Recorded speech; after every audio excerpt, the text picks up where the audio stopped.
Привет, друзья! С вами Макс, и сегодня мы находимся в бомбоубежище, в настоящем бомбоубежище, в бункере. Сегодня мы будем разбираться, что это за бомбоубежище, где оно находится, как здесь люди могут жить. И вообще, могут ли они здесь жить долгое время? Давайте разбираться. И поможет нам в этом человек по имени Алексей.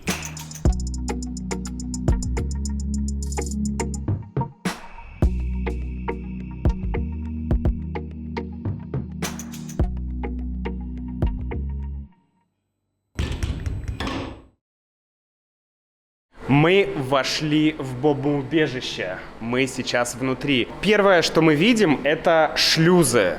И сейчас Алексей расскажет нам, как вообще работают эти шлюзы. Потому что мы вошли, и нас здесь просто запрут.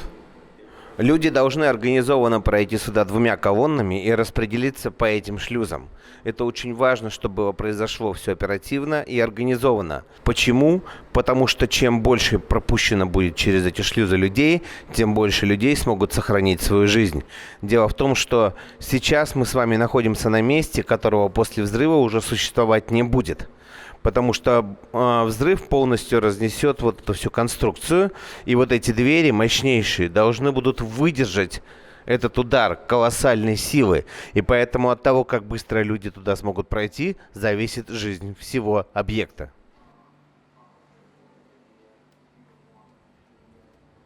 Вот это пограничный пункт. Здесь люди будут находиться между объектом и внешним миром. Когда люди пройдут сюда, то эта дверь будет закрыта, а та дверь, через которую они пройдут, закроется за ними. Какое-то время они будут находиться между двумя закрытыми дверями. Они смогут попасть в убежище только в том случае, если все будет спокойно. Если же в этот момент произойдет взрыв снаружи, то они никогда не смогут выйти уже из этого коридора и останутся здесь навсегда. Алексей, а что это за документы? Я вижу здесь какие-то секретные документы.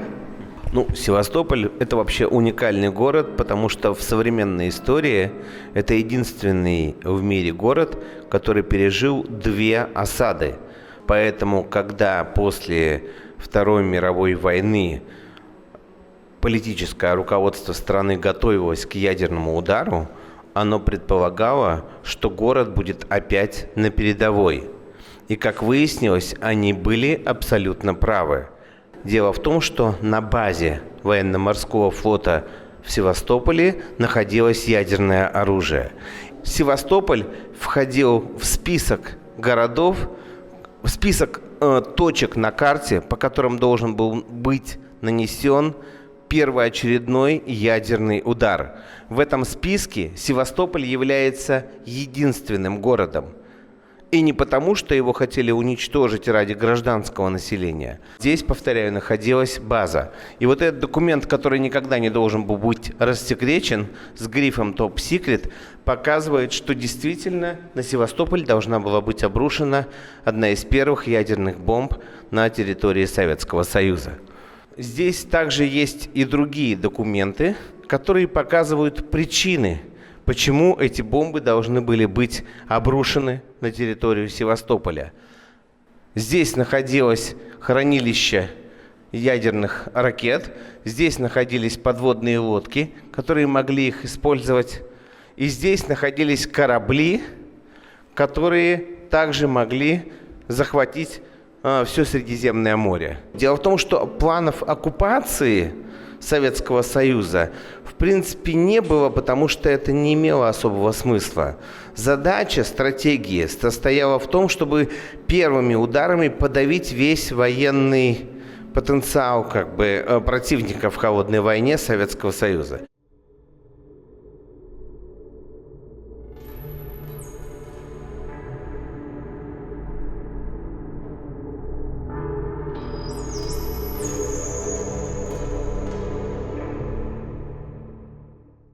Вот вот сейчас, пройдя все эти коридоры, мы оказались уже непосредственно в убежище. Оно находится на глубине 50 метров и, по сути дела, представляет из себя подземную лодку, которая будет закрыта со всех сторон и будет представлять собой термос, закрытое герметичное пространство, в котором люди смогут находиться несколько дней.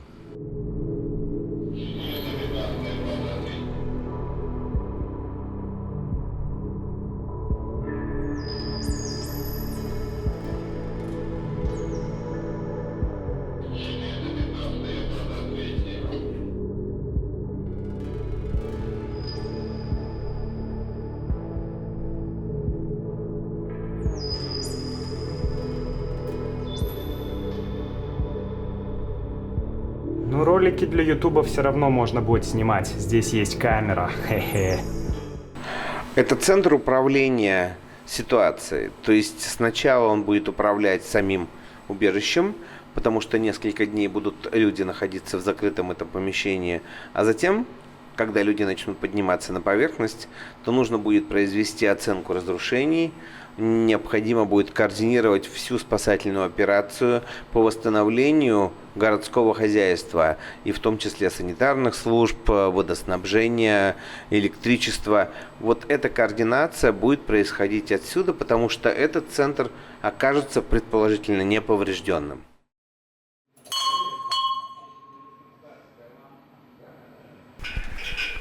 Алексей, а как долго мы можем здесь жить? Ну, там, не знаю, месяц или год или два? То есть как долго мы можем существовать в этом месте?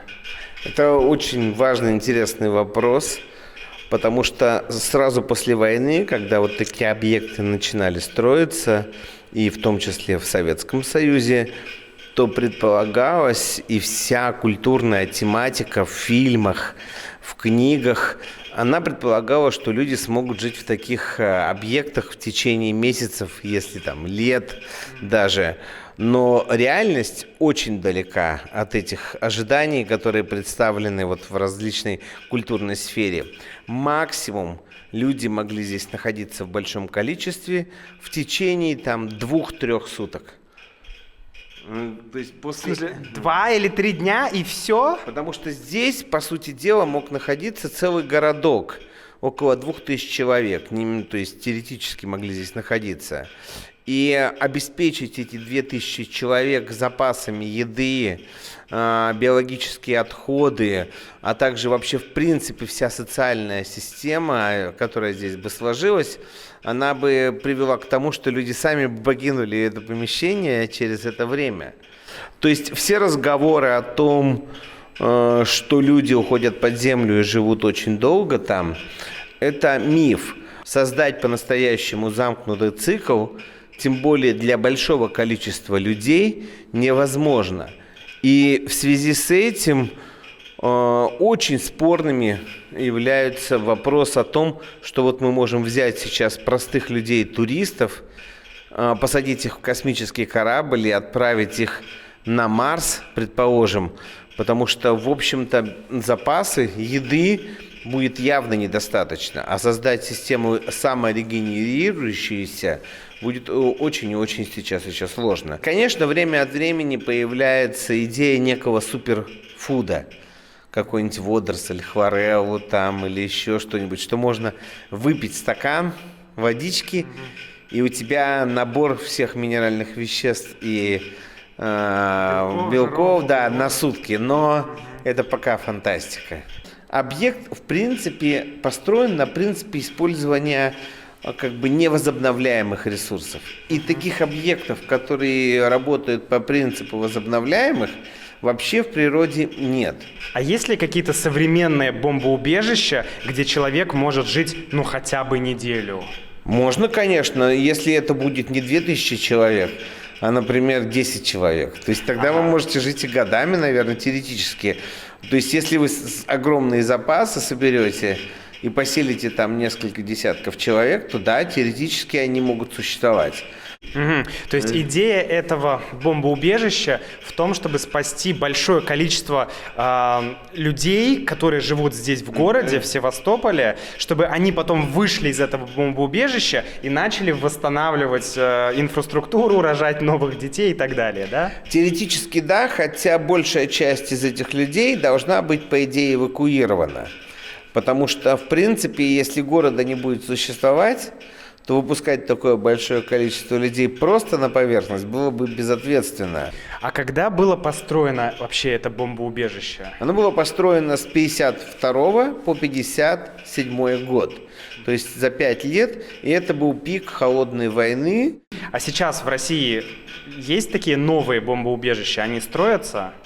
Ну, я точно не могу вам сказать, но, к сожалению, проблема, чтобы защитить большое количество людей в современных городах, она тоже ушла в область утопии, к сожалению. Понимаете, потому что... Это невозможно, да? Да. Это нереально. Основной инструмент нашей защиты сейчас обратная реакция. То есть, грубо говоря, мы, насколько я понимаю, опираемся на систему гарантированного уничтожения противника. Суть которой состоит в том, что эта система может нанести ответный удар даже в автоматическом режиме. То есть то, что называется dead hand, мертвая рука. Когда система, получив информацию о нанесении ядерного удара, начинает опрашивать людей, которые отвечают за ответную реакцию. Если она не получает подтверждения или опровержения, то она наносит удар в автоматическом режиме.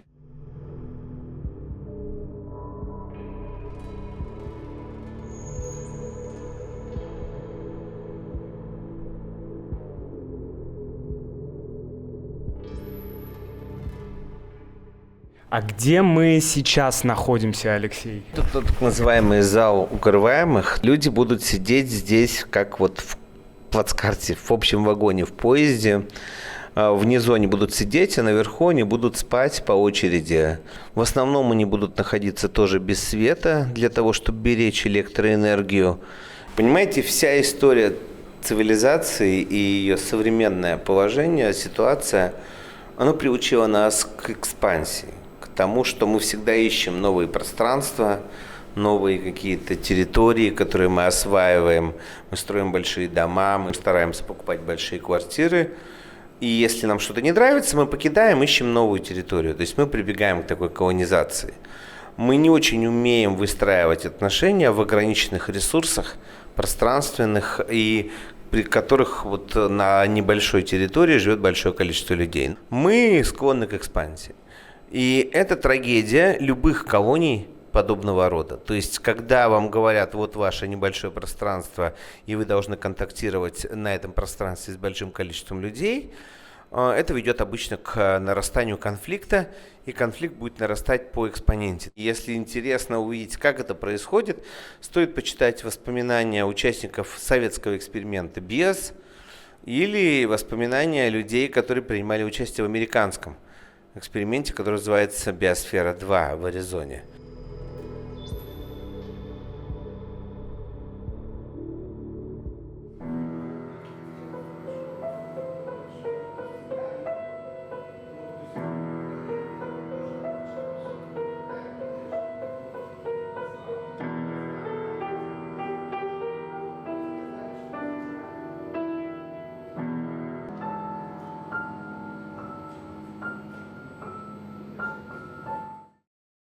А сейчас мы узнаем, как в бомбоубежище поступает воздух.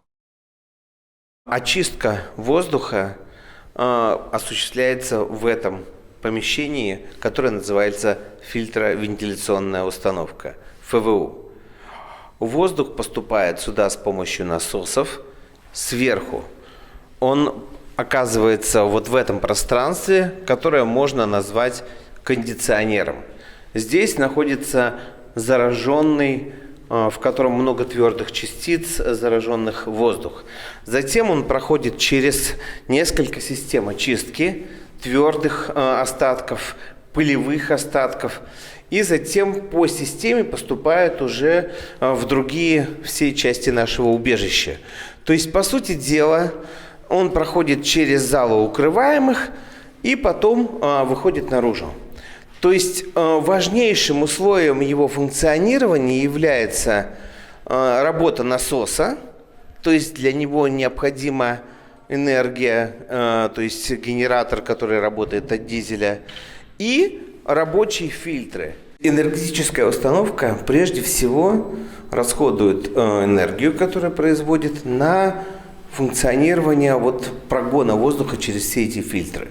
Если хоть на несколько минут эта система остановится, то, конечно же, люди сразу будут ощущать недостаток дыхания. Повторяю, проблема в том, что у нас на объекте будет большое количество людей. И поэтому критически важным параметром для этого количества людей является работоспособность ФВУ, фильтровентиляционной установки.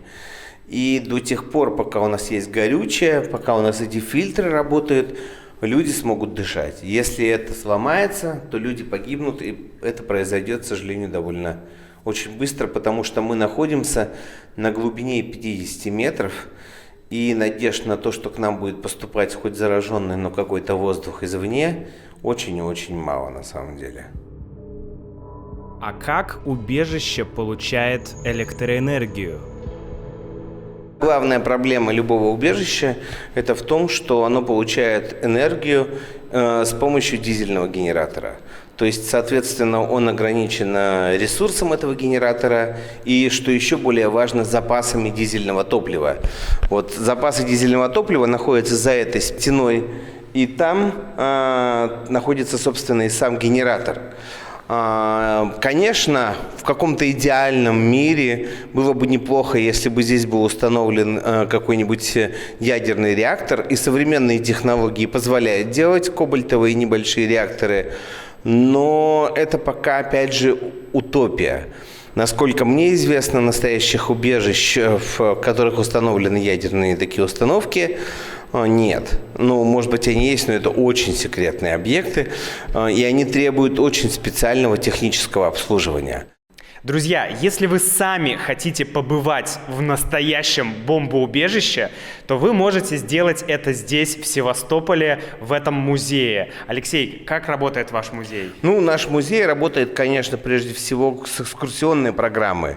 Потому что у нас сложный объект, у нас сложная тематика, и мы всегда с удовольствием проводим даже не просто экскурсии, а мы проводим настоящие лекции, которые затрагивают целый комплекс вопросов: выживания человека, политическая безопасность, биологическая безопасность, социальная безопасность. А на английском можно будет провести? Да, безусловно, на английском очень легко, и такого же уровня мы можем провести всегда экскурсию. Супер, друзья! Так что если вы хотите классную лекцию в классном музее в бомбоубежище на русском, на английском, то приезжайте и обязательно посетите это место. Я с вами прощаюсь. Всего доброго. Мы ждем вас. Пока-пока. На самом деле, главная идея нашего музея – показать не то, что люди могут выжить, а то, по большому счету, что выжить они не смогут. То есть какое-то время они смогут находиться в этом убежище, но потом им все равно придется подниматься на поверхность, где будет полное отсутствие цивилизации как таковой, разрушение всех социальных привычных связей, бедствие, настоящее бедствие, настоящая катастрофа, настоящий Армагеддон. Поэтому, когда люди выходят с этого музея, они должны понять, что тот мир, который они видят, на самом деле это очень дорогого стоит. Выхода нету, кроме того, чтобы договариваться здесь, наверху, потому что внизу договариваться уже будет не с кем и не о чем, по большому счету. Это музей мира, понимаете? Это музей не гражданской обороны, по большому счету, а музей гражданского мира, в котором мы учим людей тому, что не нужно бряцать оружием, что нужно бороться за мир во всем мире в буквальном смысле этого слова, и это без преувеличения наш реальный такой лозунг.